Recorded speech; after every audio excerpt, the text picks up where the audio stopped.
এটা তো খুব দারুণ, আমি এর আগে এরকম দেখিনি। আরে বাপরে। আগের প্লেনের তুলনায় আমরা এখানে 4 গুণ বেশি জায়গা পেয়েছি। আমি এরকম প্লেন আগে কখনো দেখিনি যেখানে আমি জাম্পিং জ্যাক করতে পারি। এই দেখো, আমরা পাচ্ছি দুটো চেয়ার্স আর অনেকগুলো টিভি। এই একটা ঘরে এতগুলো টিভি আছে, যেটা আগে সবকটা প্লেন মিলিয়েও ছিল না। একজন পার্সোনাল ফ্লাইট অ্যাটেন্ডেন্ট খাবার সার্ভ করে। এরকমটা কেন? একটা বিশেষ প্রাইস পয়েন্টের পরে ওরা সবসময় ক্যাভিয়ার দেয়। আর একটা বাথরুমও। বলছি কিছু বলতে পারি? এই বাথরুমটা আমাকে হতাশ করলো।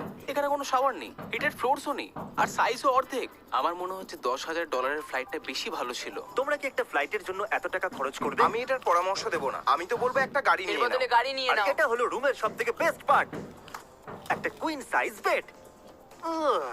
ওরা সব সিটকে বেড কেন করে দেয় না ভাই? তাহলে সাইড বাই সাইড 3টে বেড লাগানোর বদলে 3টে তাকের একটা বাঙ্ক বেড বানানো উচিত।